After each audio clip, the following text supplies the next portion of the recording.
Hey, it's Matt McNeil coming to you from the garage. How's everybody doing? So I'm making some progress on this guy. He has actually proven to be quite a project in that not only am I trying some like new things, but I'm learning a lot of stuff. I mean, it's not stuff that I don't think I already sort of realized, but you know, these skull masks for me have been a lot of fun in that you can get so much done, and in some cases do likeness. Not really, I don't know that I would call this sculpting, but I guess it kind of is because it is a buildup more than anything. And in this case, this is a buildup of paper towels and latex and all of that stuff. But one of the things that this guy has proven to be difficult is because that the skull was built specifically as a wearable mask for my kid, a few years ago. It has to accommodate a human head, which now throws off the anatomy to a point where, the creep show Raoul animatronic was based on a real skull. So Tom Savini wasn't facing any of the issues that a mask, a sculpted mask to be worn presents, because you kind of have to do a little bit of hiding of things and create dimension in a way that allows the mask to be worn and still appear like a skull. So you're sort of wearing the inside on the outside, if that makes any sense. So anyway, this guy's presented some trouble in that regard, and as a result, I've had to do quite a bit of modification on it. I've also realized that these teeth are terrible. I love these teeth, don't get me wrong. These are the Amazon acrylic teeth. They're fantastic, except, I will say, in this case, they don't work. Because if you look at Tom Savini's original animatronic, you can see the roots on those teeth. So I went on Amazon, and believe it or not, there's a company that sells those. So I bought, they're not cheap. Well, they're not as cheap as these. They're $16 a set. But I feel like it'll be worth it. So tomorrow, if they show up in time, I'll be pulling all of those teeth out and redoing his teeth.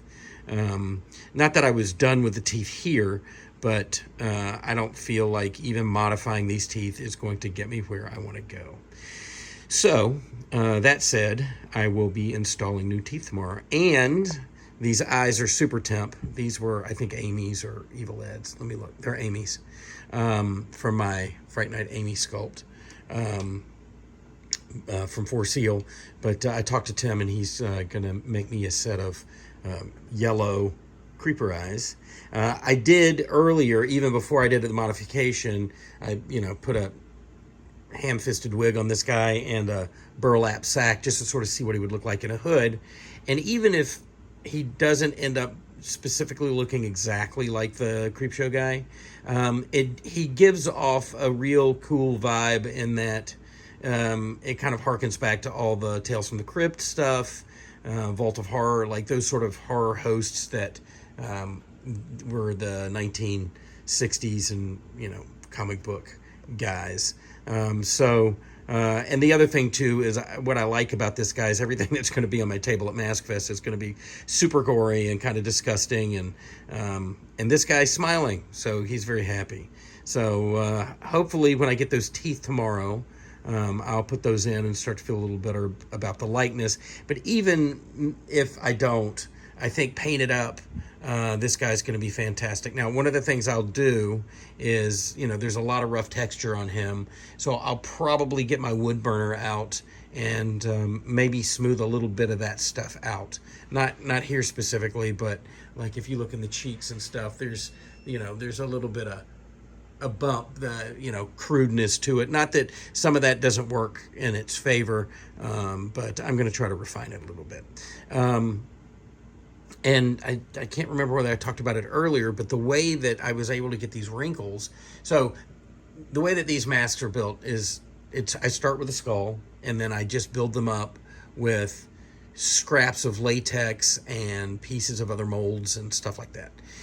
In this case, there's no other mold that I could really pull from, so what I did was I wanted the wrinkles. If you look, Tom Spina did a restoration on the actual Raoul from Creepshow, the animatronic, And there are all of these really awesome like details, wrinkles, and things like that. And I wanted those to appear here and not just be sort of this like rough flesh kind of rotted stuff. There's some of that on it, but there's a lot of these sort of like forehead wrinkles and cheek details and stuff like that, right? So what I've done is I take blue shop towels, and this is the reason he's blue right now, and I roll them up into little bitty rolls, and I dip them in my latex, and then I paint latex on the skull mask, and then I put that roll in the direction of the wrinkle, and I layer them. I just build them up, and then I come back and carefully as I can brush latex over the whole sort of area, and that kind of creates more of a skin over the top. Now over here what I did was I had some of those wrinkles, and I thought they were a little too severe, so then I took a piece of paper towel, ripped the edges so the edges were ragged, latex all of this up, put that paper towel on there, and then brushed it in so that you end up with a detail, so you really do have a skin on top of the relief that's going there. So one of the things that's kind of cool about this is you in some cases don't really even need a mold to make a mask. You could start with an armature and make a skin of some sort by literally using latex soaked paper towels and toilet paper and cotton and that kind of stuff. It's a very rudimentary makeup trick, but it works. And I feel like that at the end of the day, once this guy's all painted up, you're not going to care how I got there, as long as it looks like a cool mask and display and that kind of stuff. I think that he'll be a lot of fun. So there you go. That's what I'm up to, making mistakes and figuring stuff out. And, in regard to this guy, I literally took a 1/4 of an inch right here. I cut him right across here, and I dropped this bit of skull in the center. It was still attached on the sides. And then I cut another piece of latex, a thick piece of latex, actually, out of this piece here. See how thick that is? I cut a spacer, basically, and I put it in the nose area there. And then I went back and added some wrinkles and dropped all of this back down. So because the skull itself was too wide and squat, it needed to be a little bit elongated. And I think that that's helped. I think that these are 26 millimeter eyes. I think I'm going to ask Tim for 28s because I want them to be a little bulgy. Even if I have to stuff some latex soaked toilet paper, paper towels back there, just to kind of push those eyes out and make them a little more present. Yeah, anyway, like I say, I think this guy's going to be a lot of fun. Even if he doesn't look exactly like the Creepshow guy, I feel like it will be a nice homage to all of those comic book corpses that introduced those stories that we all kind of fell in love with when we were kids.